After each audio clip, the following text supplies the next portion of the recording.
இது மகிமை நேரம். ஆண்டவராகிய இயேசு கிறிஸ்துவின் நாமத்தினாலே மகிமை தொலைக்காட்சி நேயர்களுக்கு என்னுடைய காலை வணக்கத்தை தெரிவித்துக் கொள்கிறேன். இந்த நாளின் காலையிலும் கூட ஆண்டவருடைய வார்த்தையை உங்களோடு சொல்வதிலே மகிழ்ச்சி அடைகிறேன். இந்த நாளிலும் நாம் தியானிக்கும்படியாக தெரிந்து கொண்ட வேத வசனம் 53ஆம் சங்கீதம் 6ஆம் வசனம். சியோனிலிருந்து இஸ்ரவேலுக்கு ரட்சிப்பு வருவதாக, தேவன் தம்முடைய ஜனத்தின் சிறையிருப்பை திருப்பும் போது யாக்கோபுக்கு களிப்பும் இஸ்ரவேலுக்கு மகிழ்ச்சியும் உண்டாகும். தேவன் தம்முடைய ஜனத்தின் சிறையிருப்பை திருப்பும் போது யாக்கோபுக்கு களிப்பும் இஸ்ரவேலுக்கு மகிழ்ச்சியும் உண்டாகும். இந்த வசனத்திலே நாம சிறையிருப்பை குறித்து பார்க்கிறோம். இன்றைக்கு அநேகர் சிறையிருப்புக்குள்ளாக இருக்கிறதை பார்க்கிறோம். ஜெயில இருக்கிறவங்க மட்டும்தான் சிறைச்சாலையில இருக்கிறாங்க அப்படிங்கிறது அல்ல. இன்றைக்கு நாம வெளியே சுதந்திரமாக அலைந்து திரிகிறவர்களும் பல்வேறு சிறையிருப்புக்குள்ளாக இருக்கிறதை நாம் பார்க்கிறோம். சிறை கைதிகளாக அடைக்கப்பட்ட மக்கள் எப்பொழுது நமக்கு ஒரு விடுதலை கிடைக்கும் என்று சொல்லி அவர்கள் தங்களுடைய விடுதலையின் நாளை எதிர்பார்த்து கொண்டிருப்பார்கள். ஒரு சிலர் தங்களுடைய நன்னடத்தையின் காரணமாக அந்த சிறையில் இருந்து அவர்கள் சீக்கிரத்திலே ஒரு குறித்த நாளிலே அவர்கள் வெளியே வருவதை நாம் பார்க்கிறோம்.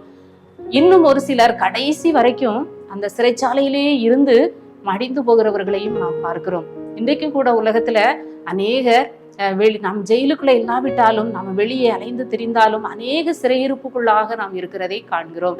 பாவ சிறையிருப்பு, வியாதி என்கிற சிறையிருப்பிலே அநேக வருஷமாக வாழ்ந்து அந்த சிறையிருப்பிலே மடிந்து போகிறார்கள். இன்னும் பாவத்திலே வாழ்ந்து பாவத்திலே மடிந்து போகிற மக்களும் உண்டு. இன்னும் கூட பல்வேறு அடிமைத்தனங்களில் வாழ்ந்திருக்கிற மக்கள் கூட்டம் இன்றைக்கு ஏராளம் பெருகி கொண்டே இருக்கிறார்கள்.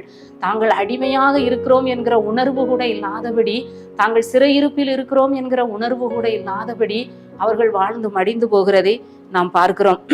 யோவான் 8ஆம் அதிகாரம் 33-34ஆம் வசனத்திலே நாம் பார்க்கிறோம், பாவம் செய்கிற எவனும் பாவத்துக்கு அடிமையா இருக்கிறான். அந்த யூதர்கள் ஆண்டவரிடத்துல கேட்காங்க.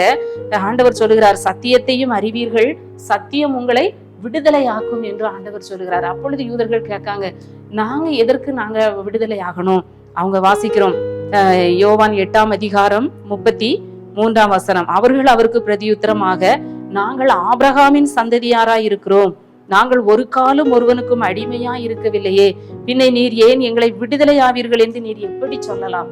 இன்றைக்கு எல்லார் மனசுலயும் இப்படிப்பட்ட ஒரு எண்ணம் இருக்கு. நாங்க கடவுளுடைய பிள்ளைகள், நாங்க கிறிஸ்தவங்க, நாங்க ஜெபிக்கிறவங்க, எங்களுக்கு விடுதலை எல்லாம் தேவையில்லைன்னு சொல்லி நினைக்கிறவர்கள் உண்டு. அதற்குத்தான் ஆண்டவர் சொல்லுகிறார், பாவம் செய்கிற எவனும் பாவத்துக்கு அடிமையா இருக்கிறான். நமக்கு நம்ம நினைப்போம், நம்ம அடிமைத்தனத்துல இல்லையேன்னு, நம்ம சுதந்திரமா தானே இருக்கோம்னு நினைக்கலாம்.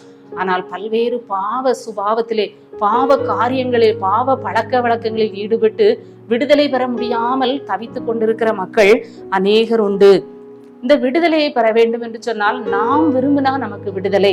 ஒரு அழகான பழமொழி உண்டு, திருடனாய் பார்த்து திருந்தாவிட்டால் திருட்டை ஒழிக்க முடியாது. அதுபோல நான் அடிமைத்தனத்துல இருக்கவங்க அவங்களுக்கு விடுதலை பெற வேண்டும் என்கிற எண்ணம், விருப்பம் இருந்தது என்று சொன்னால் அவர்களால் என்ன செய்ய முடியும்? விடுதலையின் வாழ்க்கையை பெற்றுக்கொள்ள முடியும்.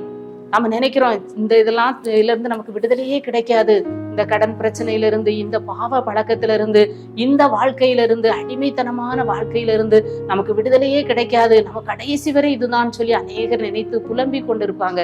ஆனா ஆண்டவர் சொல்லுகிறார், ஆண்டவர் என்ன செய்வார்? அவர் நினைத்தா ஆண்டவர் அவருடைய பிள்ளைகளுடைய சிறையிருப்பை அவர் திருப்புகிற தேவனாக இருக்கிறார். இஸ்ரவேல் ஜனங்கள் எகிப்திலே அடிமைகளாக இருந்தார்கள், ஒடுக்கப்பட்டார்கள். அவர்கள் ஒரு சிறை கைதிகளை போல கொத்தடிமைகளாக நடத்தப்பட்டார்கள். ஆனாலும் ஆண்டவர் அவர்களுடைய சிறையிருப்பை திருப்பினார். அதுபோல ஆண்டவர் ஒவ்வொரு ஆண்டவருடைய பிள்ளைகள் விரும்பும் போது, பெருமூச்சு விடும்போது, ஆண்டவரே எனக்கு ஒரு விடுதலையின் வாழ்க்கை வேண்டும் என்று சொல்லி கேட்கிற பொழுது ஆண்டவர் அவர்களுக்கு விடுதலையின் வாழ்க்கையை கொடுக்கிறார். கூட ஒரு சம்பவத்தை வாசித்த பொழுது, பிரிட்டிஷ்ல கொலம்பியாவில் ஆல்பன் என்கிற ஒரு சிறை கூடம் இருந்தது. அது கட்டப்பட்டு பல நூற்றாண்டுகள் ஆகிவிட்டதுனால அதை இடிச்சிட்டு புதிதாக ஒரு சிறையை அவர்கள் கட்ட நினைத்தார்கள். அப்போ அந்த வேலையை சிறை கைதிகளிடத்திலே என்ன செய்தாங்க? கொடுத்து அதுல உள்ள இரும்பு பைப்பு, முக்கியமான பொருட்களை அவங்க எடுத்து அதை திரும்ப உபயோகிப்பதற்காக அதை எடுத்தார்கள். அப்படி அந்த சிறை கூடத்தை இடிக்கும் போது அங்கே பெரிய அதிர்ச்சி அவர்களுக்கு காத்திருந்தது. அவர்கள் ஒவ்வொரு சுவரிலும் இரும்பு கதவு இருந்தது, பெரிய பூட்டு இருந்தது. ஆனா அந்த சுவர் எப்படி இருந்ததுன்னா உறுதியான அட்டைகளால கட்டப்பட்டிருந்ததாம். அந்த ஓங்கி எட்டி உதைத்தாலே அதுல ஒரு பெரிய பள்ளம் விழுந்துருமா. அந்த அளவுக்கு அந்த அட்டைகளால கட்டப்பட்டு அந்த இரும்பு போல வர்ணம் பூசப்பட்டு அது தெரிந்ததான். அந்த சிறை கைதிகள் எத்தனையோ ஆயிரக்கணக்கான கைதிகள் பல வருஷமா உள்ள அடைபட்டிருப்பாங்க. அவங்களுக்கு அந்த கதவை அவங்க நினைச்சா அவங்களுக்கு இது தெரியல, அவங்க அந்த கதவை எட்டி உதைச்சி ஈஸியா வெளியே வந்திருக்கலாம்.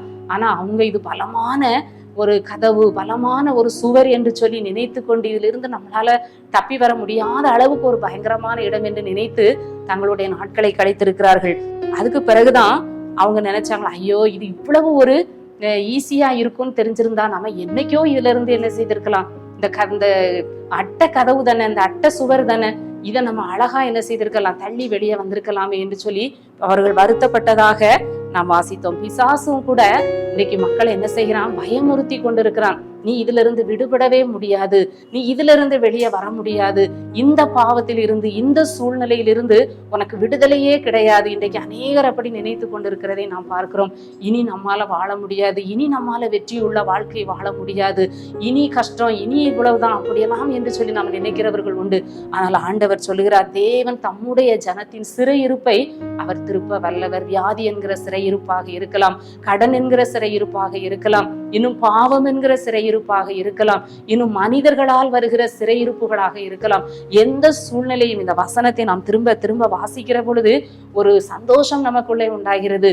நாம் அதை தியானிக்கிற பொழுது திரும்ப திரும்ப அந்த வசனத்தை நாம சொல்லும் பொழுது நிச்சயமாக நம்முடைய சிறையிருப்பு மாறும்.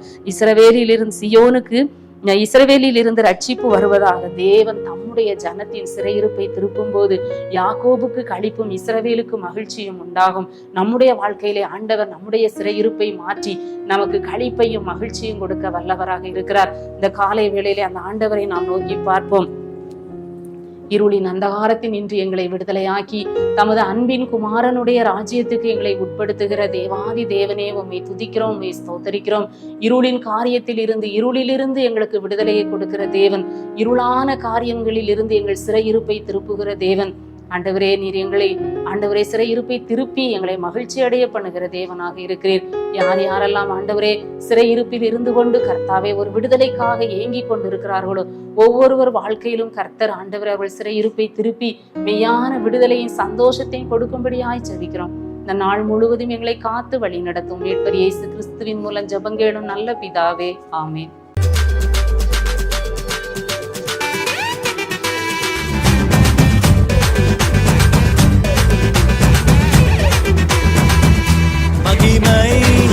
மகிமை